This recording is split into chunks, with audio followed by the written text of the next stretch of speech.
निर्देशक अनुराग कश्यप एक बार फिर विवादों में आ गए हैं। उन्होंने ब्राह्मणों के खिलाफ आपत्तिजनक भाषा का इस्तेमाल करके सोशल मीडिया पर एक पोस्ट किया, जिसमें उन्होंने सरकार और सेंसर बोर्ड पर भी तीखा हमला बोला।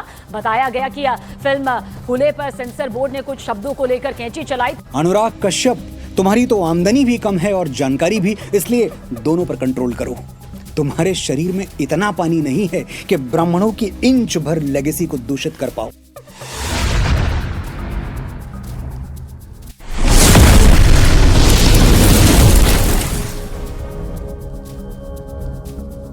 नमस्कार दोस्तों, आज हम बात कर रहे हैं अनुराग कश्यप, जो कि एक बॉलीवुड डायरेक्टर है और इसने काफी अच्छी मूवी भी डायरेक्ट की है। लेकिन इसका मतलब ये नहीं है कि इस व्यक्ति की जो सोच है वो भी अच्छी हो। इस व्यक्ति की सोच समय समय पर बाहर आती रहती है अपनी वामपंथी विचारधारा के कारण। इसने फूले मूवी आने वाली है उसको लेकर सेंसर बोर्ड में जो समस्या आ रही थी उसके कुछ सीन को लेकर उससे नाराज होकर इसने एक बहुत ही घटिया और गिरा हुआ एक बयान दिया है जो काफी विवाद में है। इसने ब्राह्मणों के लिए बहुत ही ज्यादा घटिया बात की है, जिसको लेकर पूरे भारत में बहुत ही ज्यादा आक्रोश है और इसको बहुत ज्यादा हेट मिल रही है और मिलनी भी चाहिए, क्योंकि इस वामपंथी विचारधारा के व्यक्ति की समय समय पर जो घटिया सोच है वो इतना नीचे गिरती जा रही है कि वो ऐसी बात अब करने लगा है। यह बहुत जरूरी हो जाता है कि फ्रीडम ऑफ स्पीच के बहाने आप किसी की भी भावनाओं को आहत नहीं पहुंचा सकते। देश के लिए कभी भी कुछ बोल दीजिए, प्रधानमंत्री को कभी भी कुछ बोल दीजिए, ऐसा कब तक चलेगा। अनुराग कश्यप के इस घटिया और गिरे हुए बयान के बाद सबसे पहले जो कड़ी प्रतिक्रिया आई थी वो आई थी मनोज मुत्सिर के यहाँ से। मनोज मुत्सिर ने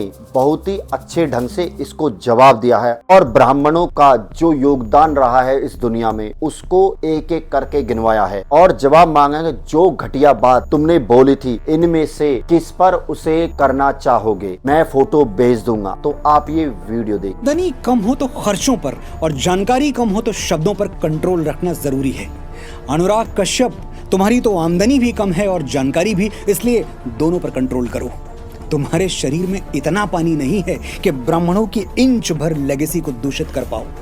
फिर भी तुमने ये इच्छा जाहिर कर ही दी है तो मैं कुछ तस्वीरें तुम्हारे घर भेजना चाहता हूँ।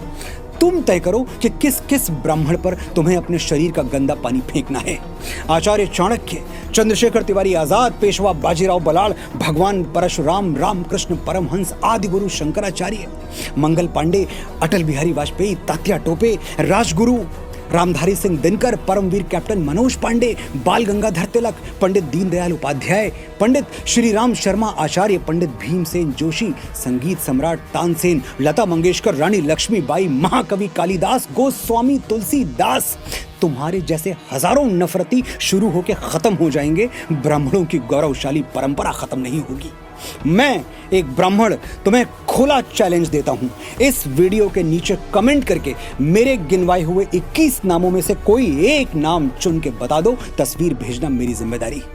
और अगर गुर्दे में इतना दम नहीं है कि अपनी बोली हुई बातों पर अटल रह पाओ और एक नाम इस वीडियो के नीचे लिख पाओ, तो भाई साहब, एक बहुत बड़े आदमी ने कहा है कि रहने के लिए दुनिया में कई अच्छी जगहें हैं, लेकिन सबसे अच्छा यही है कि औकात में रहो।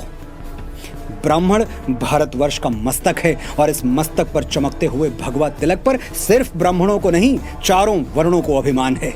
तुम्हारी घिनौनी सोच को बड़ा हृदय दिखाते हुए ब्राह्मण तो शायद क्षमा भी कर दे। हिंदू समाज तुम जैसे अपराधियों को, सनातन द्रोहियों को, देश को तोड़ने और एकता को खंडित करने वाले वामपंथियों को कभी क्षमा नहीं करेगा। तुम बीमार हो, ईश्वर तुम्हें ठीक करे, आरोग्य प्रदान करे। जरूरत पड़ी तो 108 ब्राह्मण तुम्हारी बीमार बुद्धि के लिए हवन करेंगे और इलाज के लिए अगर चंदा वंदा चाहिए तो हम ब्राह्मण दान लेना भी जानते हैं और दान देना भी जानते हैं। तुम्हारे इलाज का खर्चा भी हम उठाएंगे। आपने ये वीडियो देख ली है और आपको शायद अंदाजा भी हो गया होगा या न्यूज में या कहीं ना कहीं से इसके बारे में पता भी चल गया होगा, लेकिन ये जो व्यक्ति है आज से ऐसी हरकतें नहीं कर रहा है। ये भारत के जो विरोध में जो बातें होती है उनको सबसे पहले रखता है। और हाँ, स्पेशली इसकी जो मदर है वो पंडित है और इसके जो फादर है वो राजपूत है, तब भी ये व्यक्ति इतनी घटिया सोच रखता है और ऐसी नीचतापूर्ण बातें करता है। ऐसे व्यक्ति के बारे में आपका क्या कहना है, मुझे कमेंट में अपनी राय अवश्य दें। मैं इसके बारे में क्या ही बोलूंगा, लोग इसको वैसे ही बहुत गंदी गंदी गालियां दे रहे हैं, इसको ट्रोल ऑलरेडी कर रहे हैं, इसको हेट दे रहे हैं और ये डिजर्व भी करता है। और वीडियो को लाइक शेयर कर दे और हाँ, चैनल को सब्सक्राइब अवश्य कर ले। मिलते अगले वीडियो में, नमस्कार।